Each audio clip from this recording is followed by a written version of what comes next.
Salut à tous et bienvenue dans ce nouveau podcast. Aujourd'hui, j'ai le plaisir d'être avec Achille. Achille, j'espère que tu vas bien. Yo tout le monde, salut Baki, ça va, je te remercie et toi? Merci, je vais bien. Comment tu vas depuis? Bah écoute, la routine, hein, on travaille dans l'ombre, dans notre Ça coin. bosse toujours. Ah toujours, hein, on fait ce qu'on peut, c'est Non, l'essentiel. t'as raison. Est-ce que tu pourrais te présenter pour les personnes qui ne te connaîtraient pas? Yes. Moi c'est Achille, j'ai 27 ans et je suis dans l'e-commerce, principalement pour gagner ma vie, mais sinon on va dire on m'appelle le couteau suisse. Parce que j'ai pas mal de d'autres compétences et notamment, bah, tout ce qui est relié dans l'e-com, c'est-à-dire le marketing, les techniques de vente, les offres, comprendre le client et en parallèle, ben, je me f développe personnellement dans le storytelling, dans la programmation neurolinguistique, dans la négociation, la communication, parce que j'estime que c'est utile pour le quotidien, mais aussi pour le business. C'est des Mhm. skills à avoir qui sont primordiales, et je pense que tous les gens qui travaillent, ont toujours été heurtés à des gens, ou à une relation, en fait. Je sais pas si tu vois ce que je veux dire? Mhm. Communiquer avec les gens, c'est extrêmement important et 98 malheureusement ne savent pas comment faire ou ne savent pas comment toucher le cœur des gens et voilà, Mhm. ça c'est Donc mon là, job. actuellement, ton activité principale, c'est quoi? C'est l'e-com ou bien Mon c'est... activité principale, c'est ça, c'est l'e-com. Tout ce qui est, on va dire, relié aux boutiques, donc je travaille en référencement organique et là, je suis actuellement en train de faire des testings, pour, les publicités. Mhm. J'essaye d'être un maximum complet. Donc il y a des gens qui vont aller vraiment que sur, les publicités, d'autres qui vont aller que sur le SEO, qui est le référencement organique. Moi, personnellement, j'essaie de faire les 2, Mhm. de créer un Et donc, modèle hybride, en fait. justement, là, quand tu me dis que enfin, que tu es en train de lancer des testings, euh, comment est-ce que ça se passe quand tu lances un nouveau projet? Comment est-ce que tu trouves l'opportunité de le lancer? OK. Déjà, avant de lancer un projet, il faut pas se fier à soi. Ça veut dire que la plupart des êtres humains, ils vont se dire: «Ah ce produit», par exemple, s'ils trouvent un produit intéressant, ils vont se dire: «Ah il est trop bien, il faut que je le lance».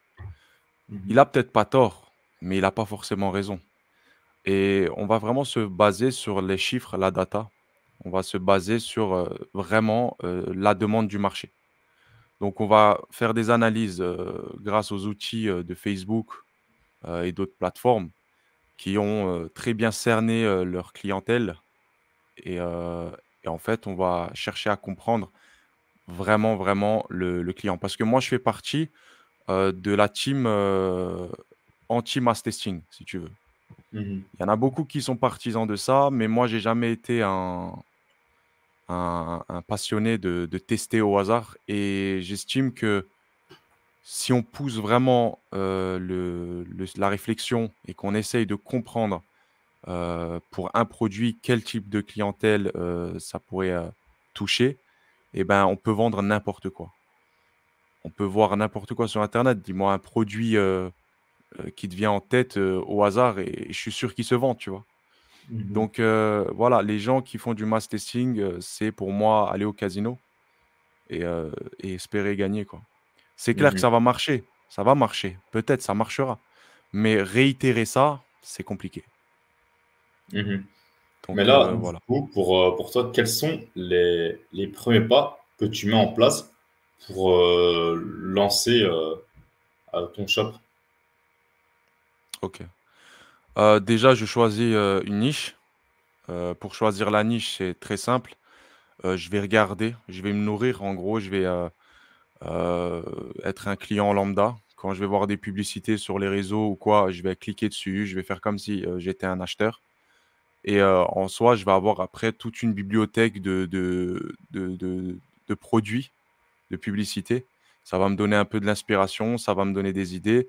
Je vais rechercher, sur des outils, de tendance au niveau des mots-clés qui vont être en relation avec les produits, voir s'il y a du volume, s'il y a de la tendance avec, ces outils-là. Et ensuite, je vais aussi regarder des applications en dehors, bah, de ce que tout le monde regarde. Donc, j'exclus, les applications connues de chacun, et je vais regarder les tendances, quel shop marche le mieux et pourquoi. Et ensuite, je vais chercher à trouver le produit et analyser l'avatar client Mhm. et à Et quels développer sont derrière. les outils que tu utilises? Ah ça, c'est un petit peu secret, Baki, Par rapport parce à que si quelques-uns je le qui dis, peuvent sortir du lot. bah, je vais donner le basique, en fait. Je vais donner un que j'utilise, bah, ça va être vraiment le simple, Google Trends, en fait. Si Mhm. je regarde, la tendance, je vais savoir, exactement si c'est pas, en dents de scie. C'est-à-dire, à un moment donné, bah, si la tendance, elle s'arrête. Par exemple, les maillots de bain, bah, la tendance, elle est qu'en été. Donc on le voit sur les courbes et ça nous donne une idée. Tu vas pas lancer, après c'est logique pour tout le monde, mais c'est complètement c'est ça, en fait, c'est basique et c'est aussi valable pour tout le reste. Mhm. Voilà. Mais comment est-ce que tu valides le produit sur le marché? Enfin, je sais que tu utilises Bah du coup Google Trends. bah, Tu fais quoi? Tu OK, fais comment sinon? OK, je comprends. Heu, Quand on a, on va dire, poussé l'avatar et qu'on a trouvé le produit, OK, la data, ça a l'air de d'aller, tout va bien. On va commencer à tester le marché. Donc, au début, on va acheter de la data. On va pas faire lancer des pubs pour, tout simplement, gagner de l'argent. On va lancer des pubs pour comprendre et comment réagit le marché. Donc, maintenant, il y a des indicateurs. Bon, ben, là, je pense pas que, tu vois, tout le CPM, le Mhm. CTAC et tous ces trucs-là, ça serait un peu trop dans le détail, mais si vous voulez, les données qu'on reçoit, on va dire, après les testings, on sait ce qui va pas. Si je vois, certains chiffres, je vais savoir que c'est dans le shop que ça tourne pas rond. Si je vois dans d'autres, bah, je vais savoir que c'est mes créations qui sont pas bons. Voilà et donc en faisant comme ça, on va tester. On peut tester, aussi sur le shop, en voyant le nombre d'ajouts au panier si, par exemple, on mettait pas le prix. On va voir, les nombres de clics et cetera. Ça donne des indicateurs, en fait et pour tester, voilà, ça il y a encore d'autres techniques, mais je pense que c'est la base. Mhm. Et si ça ne marche pas comme tu le veux, qu'est-ce que tu fais à ce moment-là? Est-ce que tu Bah coupes définitivement le produit et tu en recherches un autre ou tu essaies de l'optimiser au maximum? moi, je vais vraiment être, dans le sens d'essayer. Après, à un moment donné, il faut aussi savoir ses limites. Il y a des produits qui peuvent ne pas marcher malgré tout, ça arrive mais je me remettrai toujours la faute sur moi. Ça veut dire que si ça marche pas, c'est que c'est ma faute, c'est que j'ai fait un truc qu'il fallait pas et je travaille sur moi-même. Je regarde, comment faire pour améliorer, mon offre, et tout un tas d'autres détails, mais je me jette toujours la faute et ça c'est ce qui me permet d'évoluer. Mhm. Et Voilà et une fois que j'ai testé, voilà, une fois que j'ai testé et que j'ai fait mon possible, si ça marche toujours pas, bah, écoute, on passe à autre chose. Mais comparé à quelqu'un d'autre qui va faire un test, je sais pas, en très peu de temps, bah, moi je vais un peu plus pousser la réflexion et je vais utiliser d'autres approches, d'autres techniques et voilà. mhm. Mais tu ne fais que de l'ads, mais tu fais uniquement Non, aussi de justement. l'organique. Tu fais de l'organique aussi. Justement, je fais aussi de l'organique. Moi, il faut savoir que j'ai commencé avec l'organique et j'ai détesté ça toute ma vie. J'ai détesté ça, j'ai toujours essayé d'éviter ça, mais au final, je me suis forcé, j'ai essayé et aujourd'hui j'apprécie. C'était très important pour moi parce que c'est vraiment, pour moi, c'était la bête noire, tu vois, le SEO, le Mhm. référencement naturel. Je l'ai toujours renié, donc j'ai appris tout ce qu'il fallait autour et je me suis dit: «Non, en fait, j'ai pas à éviter ça. Si ça me fait mal, c'est là où je dois aller». Je réagis comme ça et ouais, aujourd'hui, par exemple, je suis rentré dans un domaine, dans une niche, on appelle ça, extrêmement concurrentiel, extrêmement difficile, mais il y en a beaucoup qui, tu vois, qui m'auraient dit: «Bah, non, moi, je serais pas rentré», tu vois? la vie Mhm. des gens. Il faut pas oublier que c'est la vie des gens, tu vois.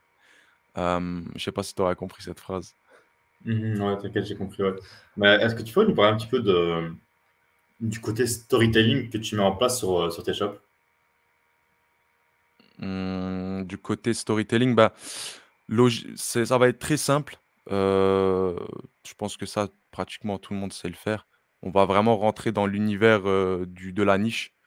On va expliquer, on va donner pourquoi on est rentré dedans, en fait.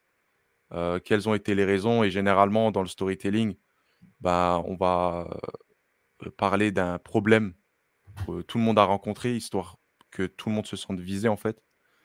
Heu et après, bah, trouver une solution à ça et expliquer qu'on a la solution. Ça va être vraiment le storytelling, Mhm. basique, je pense que tout le monde sait faire. Maintenant, je peux aussi te parler, si tu veux, du storytelling en général, c'est-à-dire, dans le cas de Oussama Ammar et compagnie. Mhm. Heu, voilà, si tu veux. Ouais, non, bien sûr, tu peux. OK. Heu, donc en fait, il faut savoir que le storytelling, beaucoup l'utilisent, mais très peu savent vraiment, s'en servir, tu vois? Pourquoi je dis ça? Parce que, moi, je suis fan des histoires, tu vois? Et depuis, des siècles et des siècles, la plupart des choses qui restent, ça va être toujours des histoires, tu vois? Les légendes, tu vois? Mhm. Qu'on nous a racontées quand on était petit. Et pourquoi on n'oublie pas ces histoires, à ton avis? Parce qu'elles sont ancrées en nous. Ouais, ça, elle va être ancrée, mais pour quelle raison? Est-ce que tu as une idée? Parce qu'à ce moment-là, l'imagination n'a pas de limite. Ça suscite en fait, ça éveille les sens, en fait. Ça éveille des choses en nous, des émotions, tu vois? Que l'on ne trouve pas ailleurs, Mhm. tu vois? Et une histoire, généralement, c'est composé de quoi? Tu vois? Généralement, c'est composé de d'un contexte. Donc, hem, comment te dire ça? Simplement, parce que sinon j'ai pas envie de te faire, on va dire, de attends. Donc, en gros, dans une technique de storytelling, pour bien en comprendre les ressorts, tu vois? On part d'un schéma de conte typique, tu vois? L'histoire du chevalier qui doit délivrer la princesse. Mhm. Ça, tu les connais, on connaît tous. Bien sûr. En Ouais. fait, il y a toujours cette structure qui va être que le chevalier, s'entraîne au combat, il y a un appel à l'action.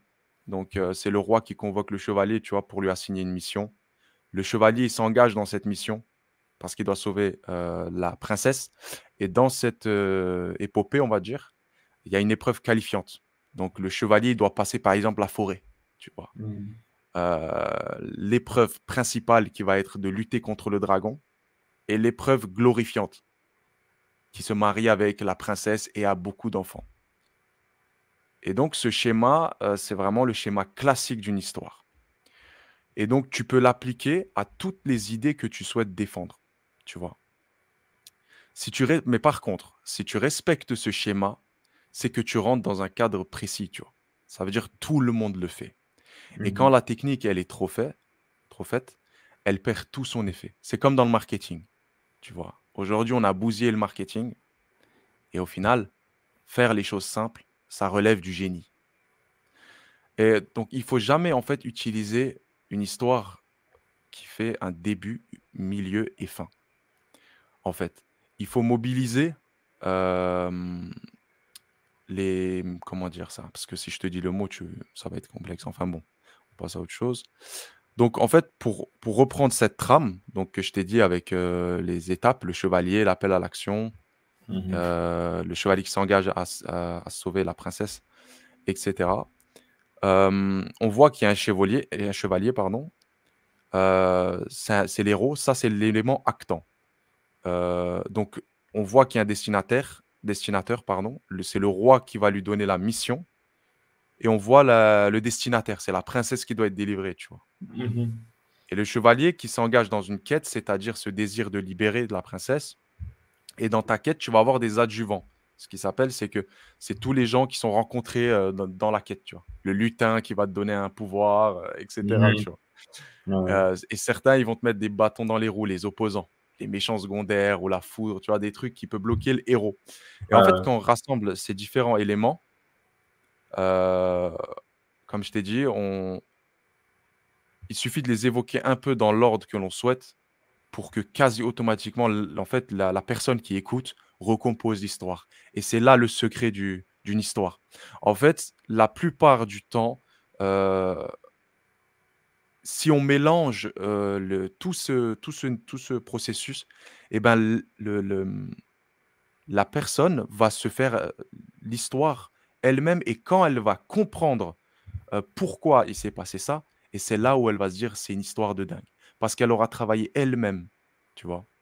Mhm. Et c'est ça, en fait, que je voulais te dire, c'est cette technique-là, bah, c'est mélanger les histoires et c'est pour ça qu'aujourd'hui, des films comme, tu sais, au box-office, le Mhm. dernier Avenger, etc., Ouais. a explosé. Pourquoi? Bah, parce qu'en fait, ça reprenait tout plein de choses, de contextes différents, ça mélangeait tout et en fait, tu devais te faire l'histoire dans ton cerveau. Mhm. Ouais, je vois. Mais là, Voilà. on va dire qu'avec ça, tu arrives à pouvoir assimiler dans l'e-com, mais en mettant les deux en place, c'est quoi ton ambition par la suite avec ça? Ok.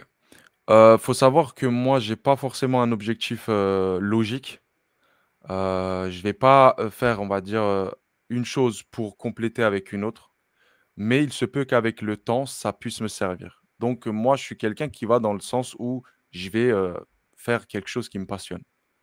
Maintenant, peut-être que ça peut être inutile pour l'e-com, ou peut-être pas. Euh, M'en servir peut être intéressant dans d'autres domaines. Mais l'e-com, c'est vraiment quelque chose à part.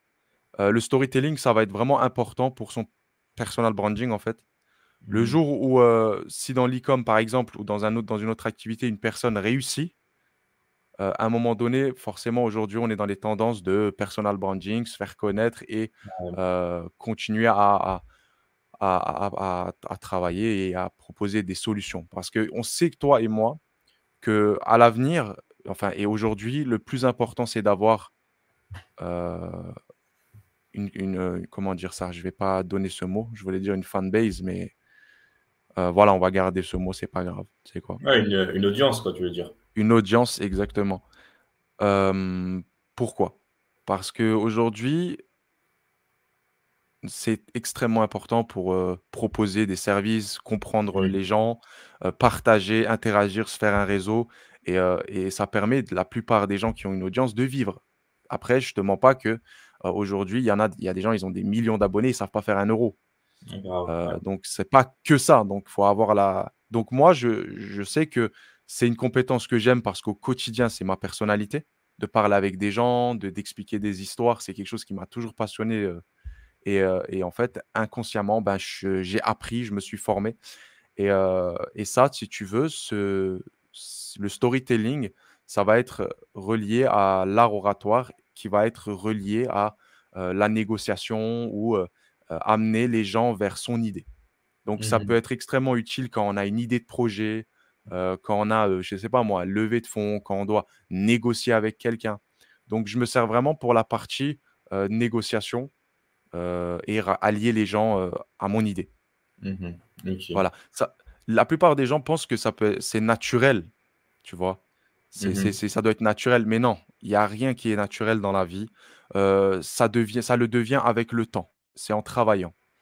Donc, si vous Ok. croyez que les gens, qui sont sur les réseaux, qui sont sur internet et qui sont connus pour leur manière de parler, ils étaient comme ça, quand ils étaient plus jeunes, eh ben, je vous invite à regarder ce qu'ils faisaient à l'époque. C'est Voilà. sûr. Écoute, Achille, merci pour aujourd'hui. Où est-ce qu'on pourrait te retrouver sur le réseau? Bah, sur Twitter, je suis active, sur Twitter et pour Ça l'instant, c'est le marche. seul réseau coup de cœur. J'ai essayé tous les autres réseaux, mais j'arrive pas à accrocher. Twitter, c'est le seul réseau où vraiment on partage la valeur, On échange Mhm. avec des personnes qui ont envie de réussir et qui ont énormément de skills. Voilà. Mhm.